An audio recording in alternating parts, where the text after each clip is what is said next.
Donc le cours qu'a copié aujourd'hui, j'y reviens assez rapidement, plus ou moins en fait, parce que normalement c'est des choses que ça ressemble beaucoup au code première, mais comme vous l'avez fait pendant le confinement, ça n'a pas toujours été très bien retenu, on va dire. Donc l'idée, c'est ce qu'on a fait dans dans l'exercice 1 page 308 au début, c'est que en fait quand on veut faire le polyscalaire de deux vecteurs dans l'espace, on les place dans un même plan, on peut toujours, et après et on se ramène un polyscalaire dans un plan.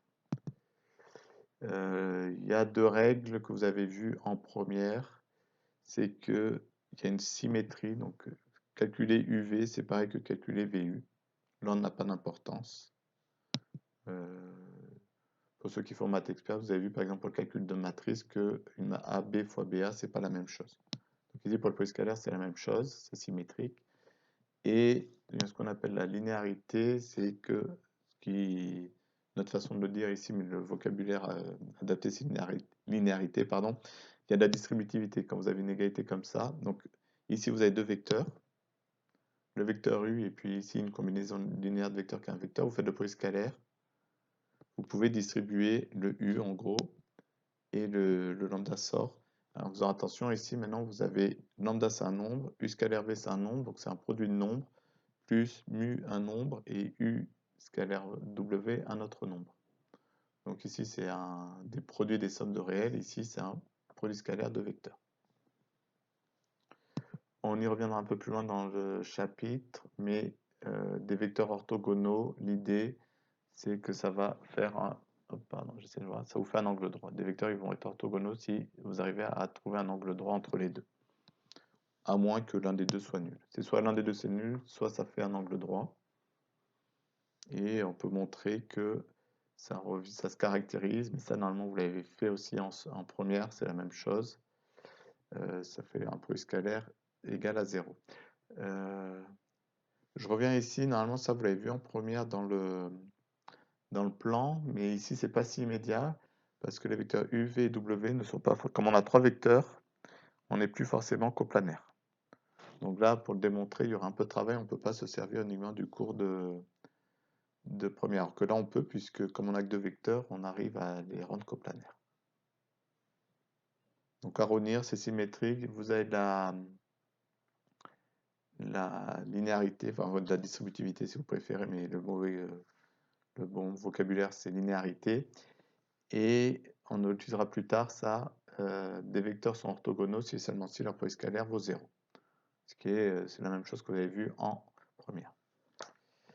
Ensuite, il y a la notion qu'on utilise, alors pas dans l'espace, vous ne l'avez pas vu, mais dans le plan, c'est la notion de repère orthonormé et de base orthonormée. On a déjà vu dans le chapitre précédent sur les vecteurs qu'une base, je vous rappelle, ça veut dire que les trois vecteurs ne sont pas coplanaires. Et pour que elle soit orthonormée, il faut que si on prend les vecteurs 2 à part 2, ils soient orthogonaux. Donc le polyscalaire IJ, le polyscalaire IK et le polyscalaire JK fait 0. Et qu'ils aient tous la même norme. Et il faut absolument les trois là. Je vous fais rapidement un petit dessin. Si vous prenez... alors, comment j'ai fait j'ai du mal aussi. Vous prenez deux vecteurs là comme ça qui sont orthogonaux. Vous prenez celui-là, je crois, oui, celui-là. Ah, ben, vous verrez. Non, je vous montrerai, enfin, vous me ferez penser jeudi, je vous ferai. C'est plus facile avec les mains à montrer. Pourquoi il faut absolument les trois? Que si on a. IJ par exemple sont orthogonaux et IK sont orthogonaux, JK ne le sont pas forcément. Et un repère, en fait, il suffit de rajouter une origine. Et il sera orthonormé si la base associée est orthonormée.